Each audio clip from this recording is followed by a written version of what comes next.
hope you're all out there. This is George. Welcome to another live video that I'm doing. I hope you're all well. I hope you're all staying sane. This is definitely unprecedented, and boy, oh boy, oh boy, are we in for a wild ride. Nevertheless, I thought that I would use my live video today to talk about, hey, what's going on, Leo? Welcome back. Leo, let me know if you guys can hear this. What's going on, Wyatt? I hope you're well. So I thought that I would use my live video today, what's going on, Larry, to talk about a particular topic. The last two videos, hey Meg, Raphael, what's going on? The last two videos I did were kind of question and answer, and that was really cool, but I thought that let's be a little more specific today. And hey, what's going on, Alexis? Hey Wyatt. Yeah, Marco, you can't have my P-Bass, okay? It's not gonna happen. We'll get to that in a minute. All right, audio sounds good. All right, here we go. What's going on, Dennis? Welcome back. So yeah, I thought that I would make today's live video a little more specific for the purpose of talking about how do I prepare for a show, how do I prepare for this particular gig at Ain't Too Proud, but also a little more in general, how do I prepare for a show. And if you guys have seen it, I kind of put in there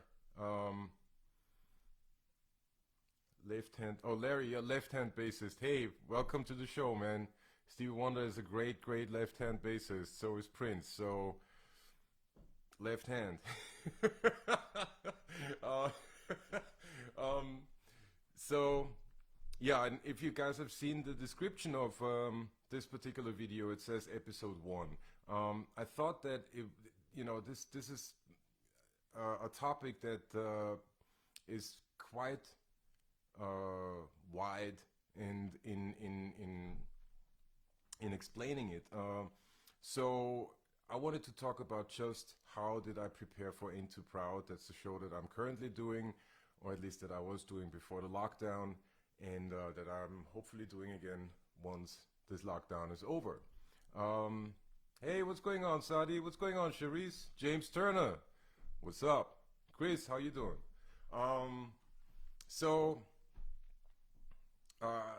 Ain't Too Proud features the music of the Temptations, and as such features the music of the Motown label out of Detroit. Most of that music was recorded by the great Jameson, to whom we basically owe our understanding of what music is, and especially what pop music is, what R&B is. He kind of wrote the book what that is concerned, because he was the sound of Motown. Without him, Motown would not have sounded the way it did. That's not taking anything away from the contributions from all the people, who worked at Motown, but it is my purpose with this video and also with the show and with how I play the show to kind of shine a light on the artistry and the mastery that Jameson displayed in playing these songs and recording them, and coming up with these bass lines and hooks and whatnot. What's going on, Jason Kerr? Ryan, glad to see you. Hey, Saudi, good to see you back. So I'll leave it up to you guys to do research on Jameson, because I think he's a very important figure, but it would definitely go past the confines of this video. I'm trying to keep them down to like 30 to 45 minutes at the most. But I do want to share how did I prepare for this particular gig, and how did I prepare for playing these iconic bass lines that have become part of our subconsciousness. And I'm not only talking about bass players, I'm talking about everybody. This is gone, what he did, what Jameson did, went into our collective subconsciousness as a species on this planet. Think about that for a second. There are very few artists who reach that far, and it would behoove us to acknowledge once we realize that, oh, wait a second, if I play My Girl here in New York or in Mumbai, India, people will have, not only will people have a reaction to it, but they will have the same reaction. And that is an incredible feature. That is an incredible feat. So let's get into it. I got called. Oh, wow, there's a lot of people here now. Carlos Menio, what's going on? Werner, wie geht's? Camilo, how you doing? Corey Schultz. Hey, hey. Corey Schutze, sorry, I messed up the name. So let's get into it. I got called to do a workshop of Ain't Too Proud in January, February of 2017. At the time, our MD, Kenny Seymour, with whom I had worked in other shows previously, called me, and the first question he had for me was, George, do you have a P bass? For those who don't know, do you have a Fender Precision bass? And this is what I have. I have a 1963 Fender Precision bass. Approximately the same model, almost the same year that Jameson played. It took me a minute to find this, and I finally did at Rudy's, I believe, when it was still at 48th Street in 1996. Yeah, and this particular bass is all original. It has the original pickup in it, original volume tone control. It's obviously been around the block a couple times. It's been, you know, used, abused, misused. But here's the thing. When you play an instrument that looks like this, and a guitar tech and luthier back in Vienna told me this many, many years ago. What's going on, Carl Carter? Good to see you. What does that mean? That means that somebody played this particular instrument a lot. All right, not only this one, but any kind of old vintage, whatever. That means that they liked it. Okay, that means that something, there was a vibe with this instrument, and they liked it, and they played it a lot. Okay, so yeah, these battle marks look cool as hell, but they are an indication, in all seriousness, they are an indication that somebody liked this instrument. And it ended up being mine, and I'm very, very grateful for that. So coming back to what Kenny asked me, do you have a P bass? And I said, yes, I do have a P bass. Not only do I have a P bass, but I have the same exact model that Jameson played. Jameson, obviously a big, big influence on me and countless others, and as I already said, on everything that we hear today. So the next question that I had for Kenny was, listen, I'd love to do it. Send me a song list, okay? The Motown roster of artists is big, and it's still going on, okay? Motown is not a thing from the past. It's a very vibrant and live label to this day. So I understood that we were playing the music of the Temptations, but again, that's a big catalog right there. So Kenny was kind enough to send me and share with me a folder with all the original songs, and I started transcribing them. Some of them I already knew, some of them I had already transcribed, but I thought it would be the right thing to do to really get deep and figure out, okay, well, why does Jameson sound this particular way on these recordings? Okay, and why do these, as an effect of that, why do these recordings sound the way they do? Let me just see who else is. Hey, what's going on, Mike, David, Gabriela? Welcome back. Hey, Carl. Yeah, I hope you're staying safe too, man. This is no joke. All right. Anyway, so I started transcribing the lines. I got some of them. Oh, you guys can't see this, but yeah, there's some here. There's another one, and there's another one. So all of these lines, I'm not gonna go through all of them right now. It's too much. And if you guys see me sweating here, I'm pretty nervous. This is the first time that I'm doing anything like this live with an axe. This is new to me. This is new territory. But hey, we're all in new territory right now, aren't we? Eric, wie geht's? Werner is all of a sudden gone. Well, try to log in again. I think that's probably the best thing to do. Yeah, hopefully that's gonna work. Coming back to the next step, which was, okay, the transcription.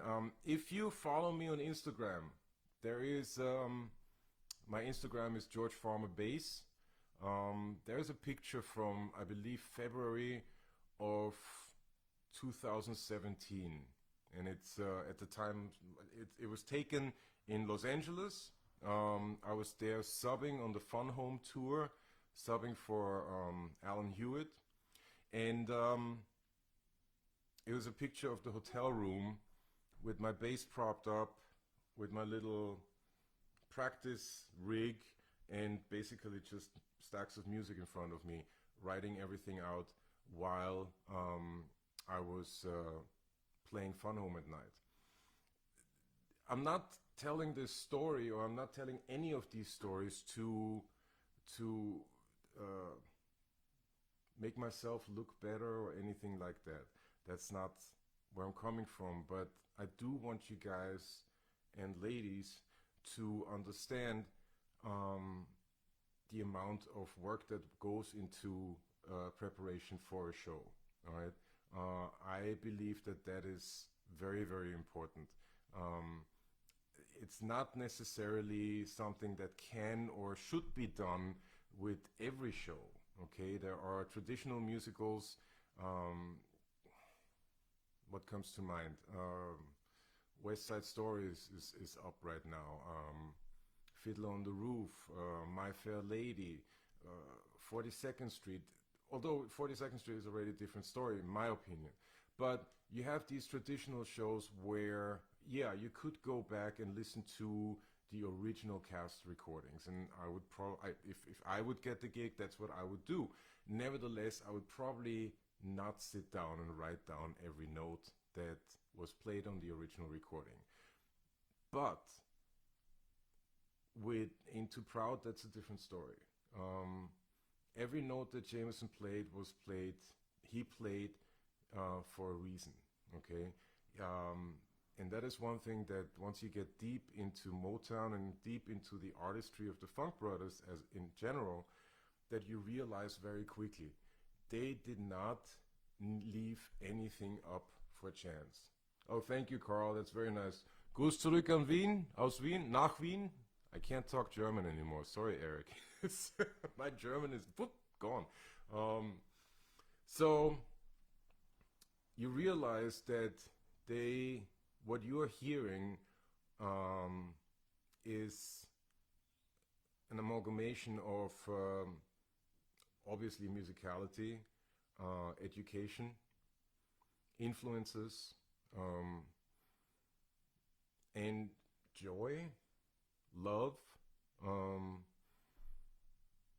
you know, the joy of doing what you want to do, of being in that position and realizing what it took to get to that position, and the love that clearly, at least that's what I hear, the love that these musicians and the entire company had for each other. Okay, these people enjoyed being around each other, and it shows.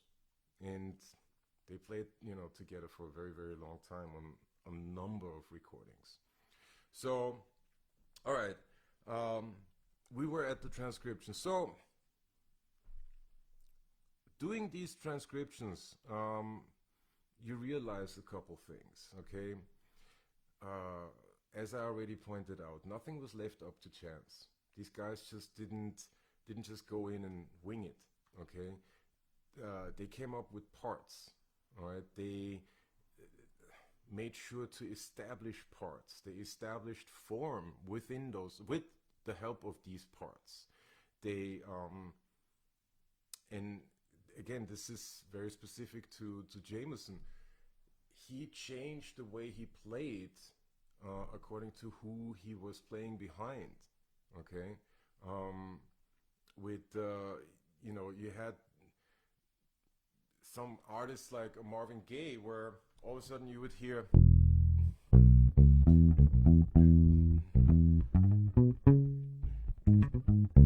stuff like that, okay? Lines that were a lot more elaborate. And then you had artists like the Temptations where all of a sudden things were, you know, and again, this is nothing here is set in stone, okay? Jameson also developed his style over the number of years that he played with Motown, that he recorded for the label. Nevertheless, so you have what the Temptations did, for instance, is My Girl.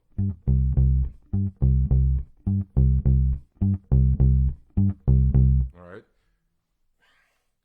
Two very, very different ways of approaching playing bass. Okay, one is very simple, meaning not that many notes, still very effective, and the other one is, okay, we're outlining chords now, we are going into, you know, passing tones, you know, we're playing counter melodies, all of that, still very, very effective, okay? So all these things I realized while doing these transcriptions.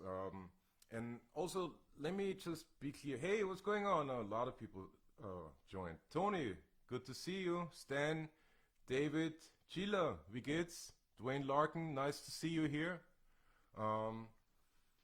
So, where was I? I have to try not to get too distracted by people joining. Anyway, so you realize, doing these transcriptions, you realize, okay, nothing was left up to chance, and we're trying to be Jameson was as specific as you can possibly be, okay? Which I guess is, you know, two ways of saying the same thing. And, oh yeah, this was the other thing that I wanted to share. For me, transcriptions work really well in analyzing, for getting deep, for, you know, learning a style, learning the music. But not everybody is like that. And I certainly don't want to give whoever is watching, whoever is listening, the impression that this is the only way to do this, okay? I don't believe in that. This is the way that works for me, okay? This is how my brain absorbs information. This is how it keeps information. This might not be, you know, but by no means does this mean, excuse me, that everybody just, you know, start writing stuff out like crazy. It's not, you know, whatever works for you. The important thing is that you get to the end result, and that's again the title of this particular live video, the preparation for the show, that you get to an end result that works in the context of your job. Okay, in this particular job, my role was to recreate Jameson's lines, to recreate his vibe as much as I could, you know, with the full understanding that I'm not James Jameson, okay, and I will never be James Jameson. I can only be the best version of myself. So very often you also hear, or there is the line of thought that if you copy another player, you're giving up part of your own creativity, you're giving up part of your own personality, etc., etc. I don't necessarily subscribe to that. I believe that it's extremely useful to copy whoever you like, okay, down to the most minute detail, okay, and those details are probably different for you guys than for me, because we all have different approaches, we all have a different set of ears, we all have different things that turn us on or off, so yeah, go deep, figure out what it is, figure out the most minute details, and zero in on those. I believe that that's very, very useful. Yeah, I love everything about that, okay? So, moving on, after the transcription, what was another thing that I noticed from going deep about the original recordings? As I've already said in the 2 previous live videos, sound, okay? Sound is everything. Sound is your calling card, and sound was definitely something that Jameson was acutely aware of.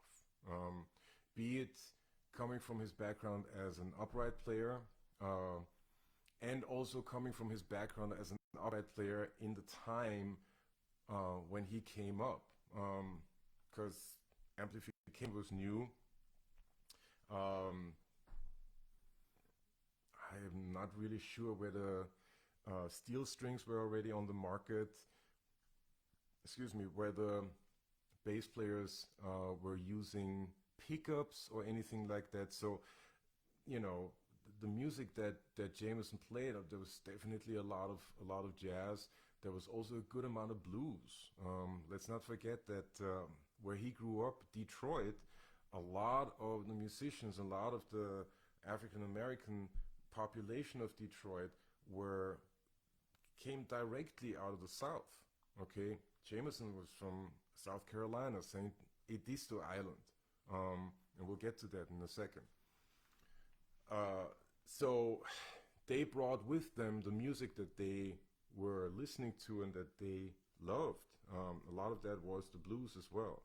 So Jameson came, when it comes to sound, his first approach always came from playing the upright bass.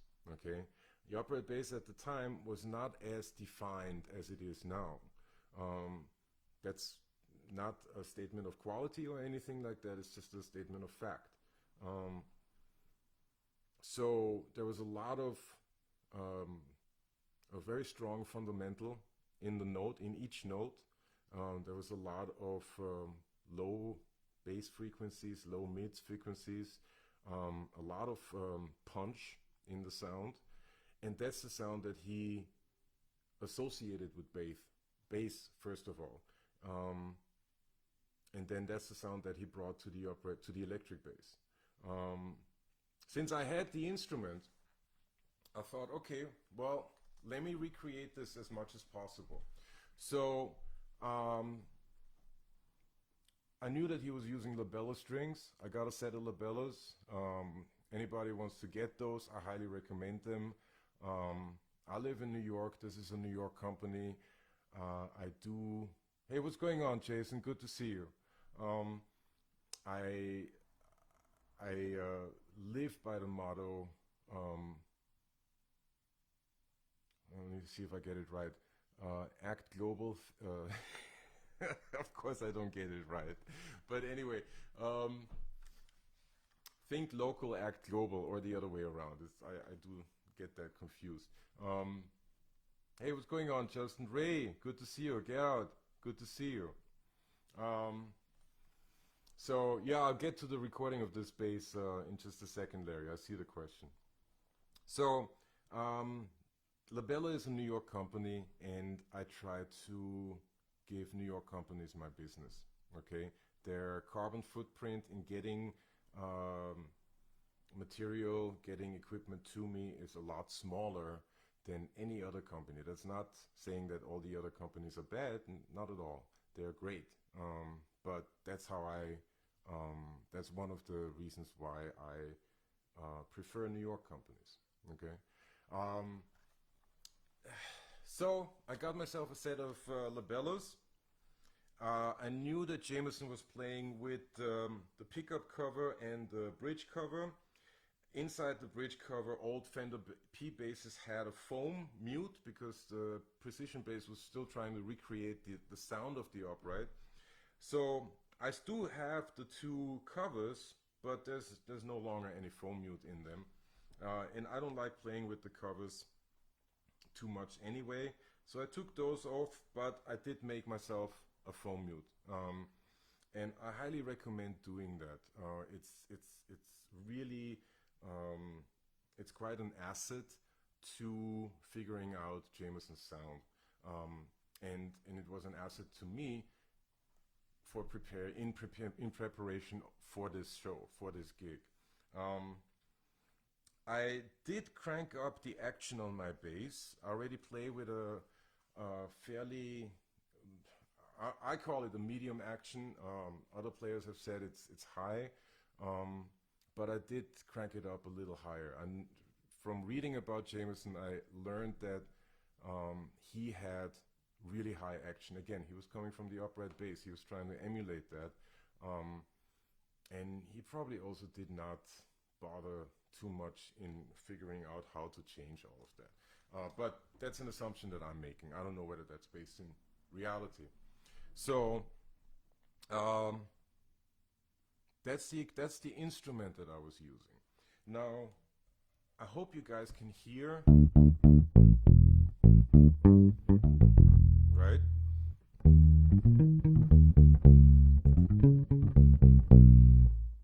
Etc., etc. That sounds pretty good to me, okay? But when preparing for this show, again, I was listening to a lot of the original recordings. Here's what I heard. When you listen really closely, there is a certain amount of distortion that comes through. David White asks a question, did you do any exercises to really get his hook plugging down? That's a good question. Jameson played everything with one finger. I didn't do any exercises. I played the lines, basically. And some of it, I was able to get pretty darn close. And some of it, I wasn't. You know, I'm not Jameson, as I said earlier. So I did give myself permission that, okay, you know what? If I can't play with one finger, I'm going to play with two fingers, okay? I'm going to enjoy myself doing that. So that's, you know, I do recognize the importance of trying to play it with one finger because, and this is the same argument that I have for playing with the foam mute. It changes your phrasing. And that was probably the biggest thing that I recognized when going deep and when preparing for this gig. Jameson's phrasing influenced everything. It influenced how the singers sang the songs, okay? It influenced how the guitar players comped, how the piano players comped, how the horn sections, how they phrased their lines. Jameson was such a strong personality that all of that, I'm going to say a solid 80 to 90% in terms of phrasing came from him, okay? So that's why a lot of people, myself included, say Motown would not have sounded that way without Jameson. All right, so coming back to the instrument. So I was playing this bass. I had the foam mute. This sounded pretty good, right? And I thought that there was something missing. I thought that there was,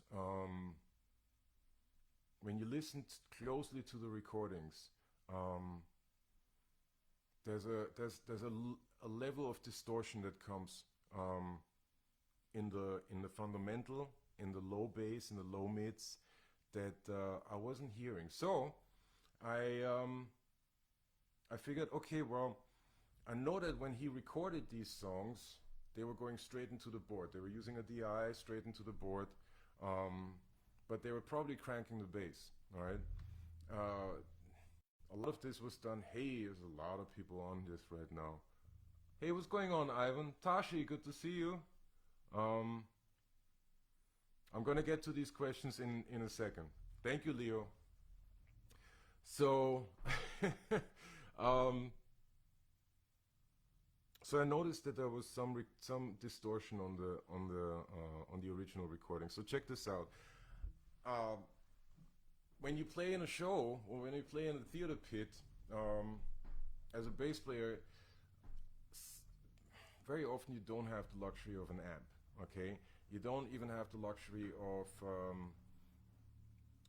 very often deciding which DI you're going to use, or you know, which DI you want to use. And this kind of piggybacks on the live video from last week. I'm quite stubborn when it comes to that. I use my own DIs. I use my own, if there is an amp, I'm very specific about what I want to use. In this case, I wanted to recreate an amp, and I used my Sans amp, bass driver, Tech 21, again, New York company, hello, keeping the carbon footprint small. So, check this out. This is the bass sound just as it is. This is going into, right now, my setup here involves Aguilar, another New York company, Aguilar Tonehammer 500, which I've set in a way that just represents the pure bass sound, as pure as I can get it. This is what this sounds like.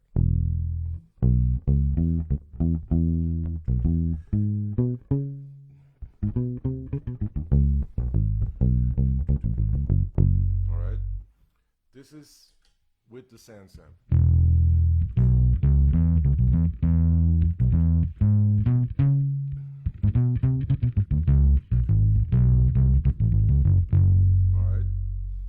You guys can hear, ladies and gentlemen, I hope you can all hear the difference.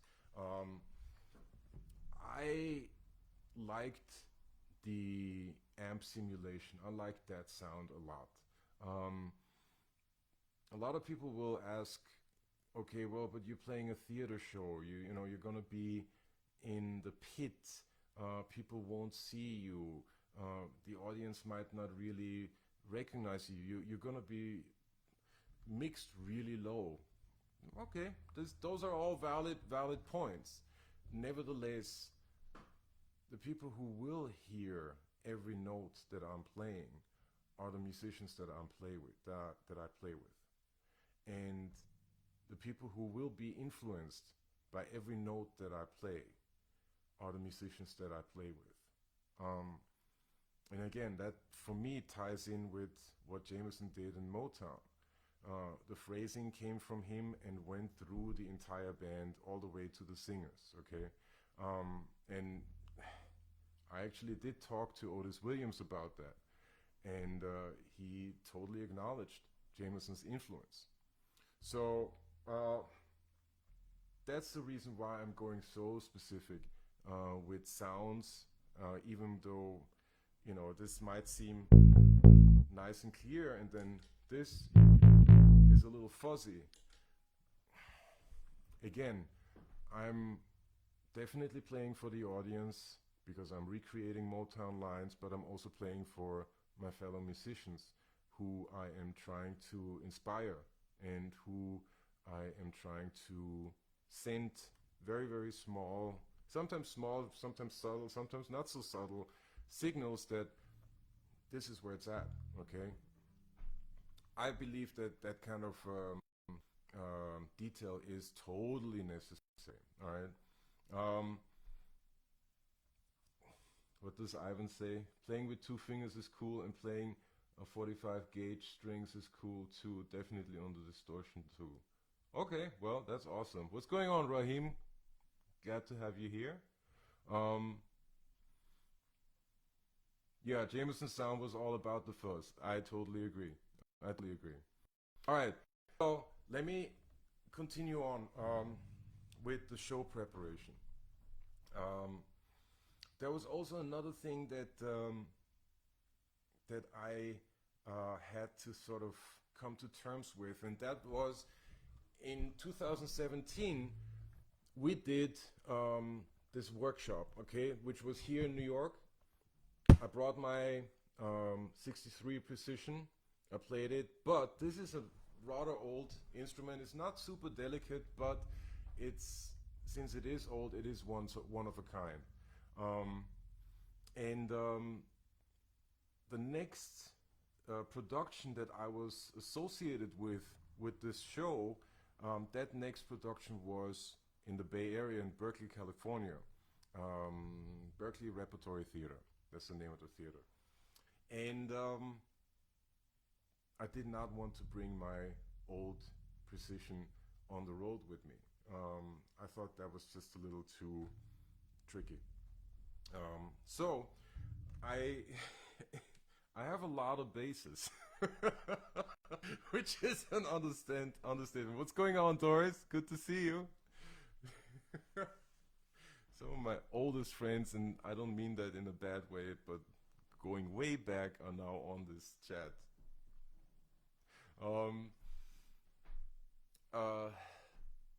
So I didn't want to bring my old bass on the road with me, and I do have a lot of instruments.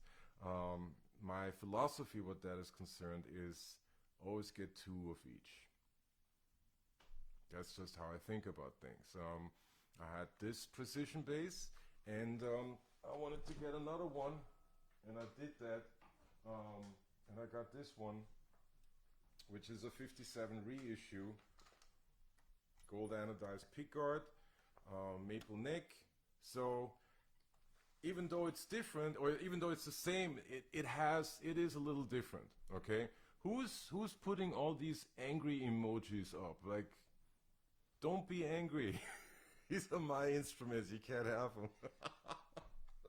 Anyway, this is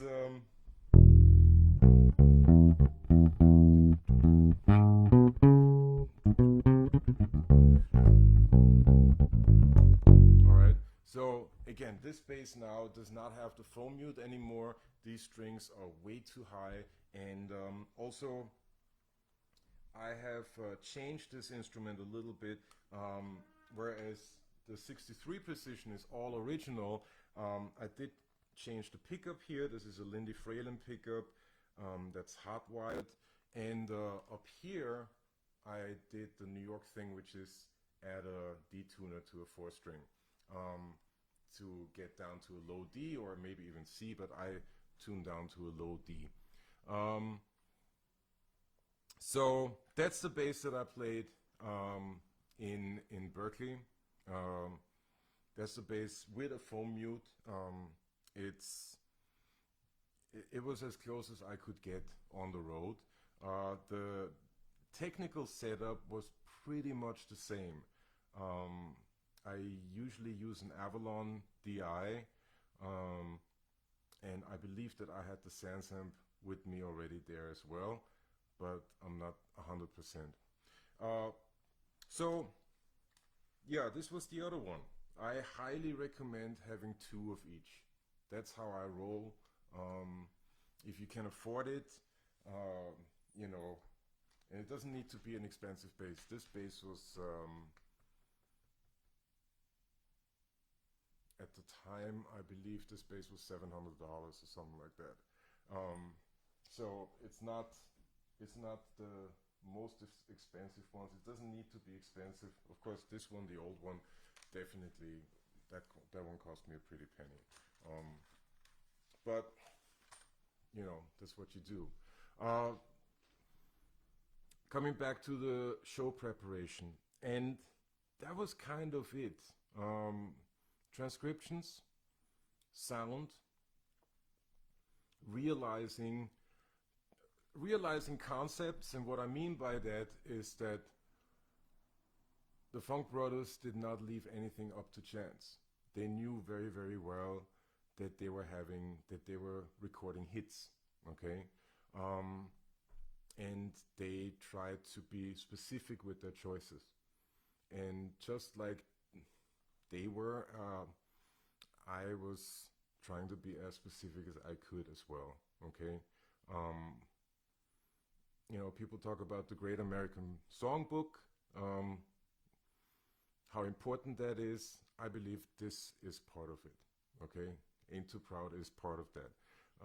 The output of Motown is part of that. Influenced everything, everybody, and everything that we are listening to, what we are listening to today. All right. A couple other things that I wanted to point out as well, that I did in preparing for this show. First of all, if you guys don't have this book, get it. I'm on my third copy. The first one had cassette tapes and had like a weird spindly kind of spine that I wore out. Standing in the Shadows of Motown, very, very important book. Talks about Jameson, talks about his contributions to music. And it has all these transcriptions in it as well, played by world famous bass players. So very, very interesting to listen to, very interesting to hear interpretations, all of that. And then, just because I see Doris here, my friend Doris actually, on a trip to New York way back in '96, I believe, I was still living in Vienna, and I asked her to get me a compilation, a CD compilation of, it was called Motown's #1 hits. I was looking for it when trying to get all this stuff here together, and unfortunately I don't have it anymore. I loaded all the songs into my iTunes, and I have it on my iPod, I believe. So, but get that compilation. I'm pretty sure that you can find it on any kind of streaming platforms. It has it has a lot, if not all, of Motown's #1 hits, and it's a great resource when dealing with Standing in the Shadows of Motown, when dealing with the book, because in the book you have the transcriptions, and all of a sudden there you have all of the original recordings. All right. This was also '96. Internet was not what it is today, obviously. So today we go on YouTube, we go streaming platforms, and just like that, you have the entire Motown catalog. I highly recommend listening to a lot of this music, to as much of this music as possible. That's really how you learn a style. First of all, you listen to it, okay? You get it, you just listen to it, you absorb it into, and you try to make it, and then you try to make it part of your DNA. And in order to do the musical DNA, how to do that, you analyze it, you take it apart, you figure out what are the notes, what are the phrasings, what's the equipment, all of that. All right. If you do want to take it a step further, this is what I did in preparing for Ain't Too Proud. Certain books that helped me. These two were probably the first one. This one is How the Fender Bass Changed the World. I highly recommend it. Jim Roberts wrote it, who was, I believe, the editor of Bass Player magazine, and this is basically a collection of his pieces that he put up in Bass Player magazine, explaining the timeline of the Fender bass, which was a generic term for precision and jazz basses. And he sets forward the theory that the invention of that bass changed music much, in the most profound way, has had the biggest impact imaginable on pop music as we know it. So, How the Fender Bass Changed the World. Of course, it has its own chapter on Jameson being, the first bona fide superstar, even though people didn't know who he was, because Motown did not share musicians' credits. The next one was Temples of Sound. Highly, highly recommend this book, okay? And what it is basically it talks about the various local recording studios in the US and how they came up with their particular sounds. It gets to be a little technical at times, but you know, if you're into this kind of stuff, and I am, this is a great way to get deep and get some additional insight. And of course, it has its own chapter on Motown and the Snake Pit, which was the recording facility for the Motown label.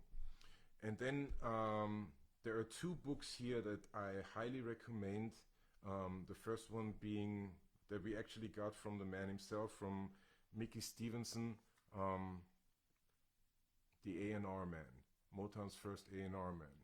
Okay, Mickey Stevenson is his autobiography, where he specifically deals with the Motown musicians, and you know, talks about how he interacted with them, what their fortes were, you know, how they did what they did.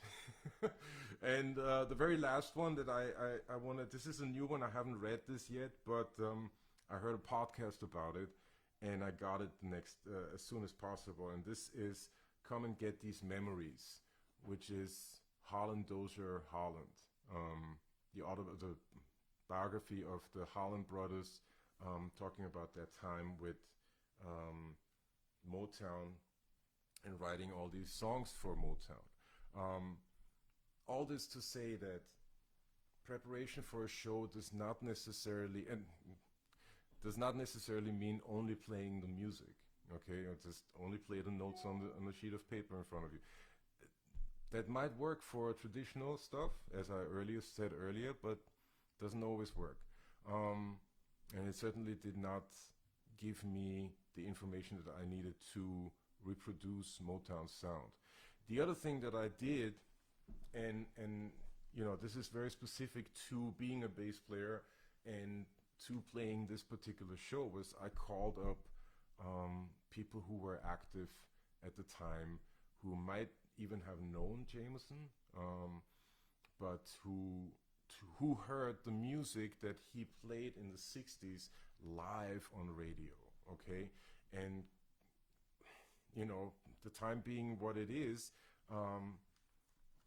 who did I call? I called Will Lee, I called Bob Lee, I talked to Verdine White, I'm trying to get his name right. I talked to, I can't believe I forgot his name now. Bobby, bass player who recorded Rock with You and who was in Rufus with Chaka Khan, and talked to Sekou Bunch, and I talked to a bunch of my, you know, contemporaries. I talked to the master drummer Buddy Williams, okay? I talked to Tom Barney, bass player here in the city, Francisco Centeno, very, very important, Ruben Rodriguez, you know. All of these guys had shared what Jameson meant and what Motown meant with me, okay? What it meant to them, they shared it with me, and I'm forever grateful that they took my call and that they, you know, took my question seriously, because I was, to say that I was nervous about this is an understatement. This is, you know, all of a sudden you're playing the book that kind of spells out how to play bass. You know, so you do want to get that right, okay? And maybe in another live video, because I'm getting close to wrapping this up. In a live video, I'll share what the guys and ladies shared with me. But that's the level of preparation that went into this show, okay? And it started in 2017. It started way before that, while I was still living in Vienna, when I first started, you know, trying to figure out bass lines to what's going on, or Bernadette, or whatever the songs might be. But it continues to evolve. The music kind of continues to reveal certain aspects to me. I'm trying to stay open to it as much as possible. But yeah, that was the amount of preparation that went into this show. Music-wise, instrument-wise, equipment-wise, and conceptually, I tried to get as close as possible to Jameson's sound, to bring out some sort of authenticity in a Broadway show, and in this particular Broadway show. And truth be told, I do get a lot of comments about the show, and it's oh, I talked to Lee Sklar, hello.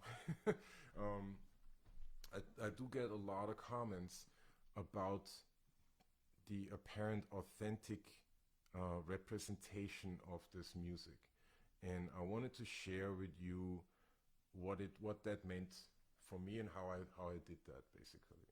So I am to wrap it up for almost an hour, a little longer today. So I kind of went. I'm gonna, you know what? I'm gonna try. There's a lot of questions here. I'm gonna try to reply to these questions, and you guys can see them in the comments. But I don't want to keep you guys too much longer. I want to thank all of you for sharing your time with me. There's a lot of people watching right now. Many thanks. Try to stay as positive as possible. Make the best use of this time that we have. This is, as I said earlier, unprecedented. And keep in mind, and I'll just close with this, because I'll close with this every time from now on. Keep in mind that we only have each other. So be kind, be cool, and I'll see you soon. Later.